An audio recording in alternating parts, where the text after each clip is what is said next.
நான் பேசிக்கலாக ஒரு வழக்கறிஞருங்க. அப்போது இந்த என்கவுண்டர் அதாவது தங்களை தற்காத்து கொண்டு வேலை செய்கிறாங்கன்னா அது ஓகே. ஆனால் இந்த என்கவுண்டர்கள் தொடர்ந்து நடக்குது பார்க்கத்தான் வழக்கறிஞராக இதை ஏற்றுக்கொள்ள முடியாது. ஏன்னா சட்டம் எதுக்கு இருக்கிறது, கோர்ட் எதுக்கு இருக்கிறது?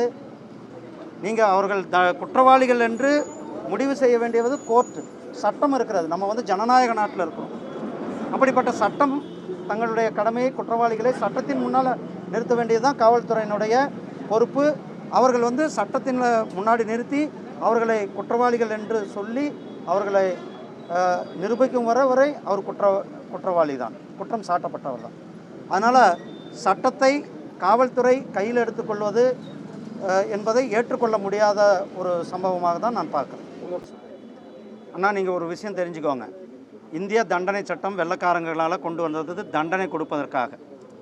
ஆனால் நாம் வந்த பிறகு நம்மளுடைய மாண்புமிகு பிரதமர் திரு நரேந்திர மோடிஜி அவர்கள் இந்தியாவினுடைய பழக்க வழக்கத்திற்கு, நம்மளுடைய தண்டனை அதாவது குற்றம் செய்தவர்களை திருத்துவதற்கு அல்லது கொடுமையான குற்றங்கள், இப்போ பெண்களுக்கு எதிரான குற்றங்கள் செய்கிறவங்களை உடனடியாக தண்டனை கொடுக்கறது, அதற்கான சட்டத்தை தான் நாம் ஏற்றி அந்த சட்டத்தை கொண்டு வந்திருக்கிறோம். அதுக்காக காவல்துறையே எடுத்து துப்பாக்கி எடுத்து சட்டத்தை நிறைவேற்றுவதற்கான பொருள் அல்ல அது. நான் ரொம்ப நாளாக சொல்லிட்டு இருக்கேன், திமுக கூட்டணி ரொம்ப நாளாக நிலைக்காதுன்னு. இவங்களுடைய திமுகவில் இவங்க அடிச்சுக்கிறத பார்த்தாலே அவங்க எப்பயோ வெளில போகிறதுக்கான ஆயுதத்தோடு வெளில இருக்கிறாருன்னு அர்த்தம். ரெண்டாவது, இந்தியாவில் குஜராத்தில் மதுவிலக்கு நம்ம வச்சுருக்கிறோம், பீகாரில் மதுவிலக்கு, நம்மளுடைய தேசிய ஜனநாயக கூட்டணி ஆட்சியில் இருக்கிற பீகாரில் மதுவிலக்கு, மணிப்பூரில், மிசோராமில், நாகாலாந்தில் மதுவிலக்கு நாம் வச்சுருக்கோம். எல்லாமே பிஜேபி ஆட்சியில் இருக்கிறோம். ஏன் தமிழ்நாட்டில் பண்ண முடியாது? இவங்க 2021 ஆட்சிக்கு வர முன்னாடி நாங்கள் டாஸ்மாக் கடைகளை படிப்படியாக குறைப்போம்னு சொன்னாங்க. ஆனால் அதுக்கு பதிலாக டாஸ்மாக் கடைகளை உயர்த்தியிருக்கிறாங்க. அப்போ திருமாவளவன் அவர்கள் அந்த கூட்டணியில் தானே இருந்தார். இந்த மதுவிலக்கு என்ற இந்த கோரிக்கையே ஒரு பெரிய ட்ராமா. நம்முடைய முதலமைச்சர் அவர்களும் திருமாவளவன் அவர்களும் இணைந்து செயல்படுத்தி கொண்டிருக்கின்ற, அரங்கேற்றி கொண்டிருக்கிற ஒரு ட்ராமா. மக்களை திசை திருப்புவதற்கு திமுக அரசாங்கத்துடைய தோல்வி. முதலீடுனுடைய 17 நாட்கள் அமெரிக்காவுக்கு போனார், அங்கேருந்து எந்த முதலீடும் வரல. மக்கள் அது கேள்வி கேட்பாங்க. அதிலிருந்து முழுமையாக டைவர்ட் பண்ணுவதற்காகத்தான் இந்த ஒரு நாடகத்தை அரங்கேற்றி கொண்டிருக்கிறார். இந்த சம்பவம் மிகவும் வன்மையாக கண்டிக்கத்தக்கது.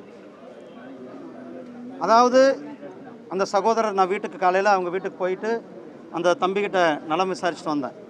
அந்த தம்பியானது தன்னுடைய வீட்டிலேருந்து அங்கே ஒரு கோயிலுக்கு, ஒரு ஆசிரமம் இருக்கிறது, அந்த மண்டபத்தில் பூஜைக்காக போன இடத்துல அவர்களை வழிமறைத்து அவரை கொலை மிரட்டல் விட்டு, பூணூல் அணிந்தால் இனிமேல் உன்னை கொன்று விடுவேன் என்று கொலை மிரட்டல் விடுத்து அவரை மிரட்டி விட்டு வந்திருக்கிறார்கள். அந்த தம்பி ஒரு பயத்தோடு இருந்து கொண்டிருக்கிறார்கள்.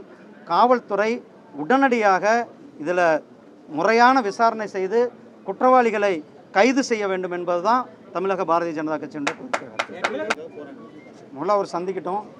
மத்திய அரசாங்கம் தமிழகம் மட்டுமல்ல, அனைத்து மாநிலங்களுக்கும் தேவையான நிதியை, அனைத்து நிதியும் கொடுத்துருக்குறோம்.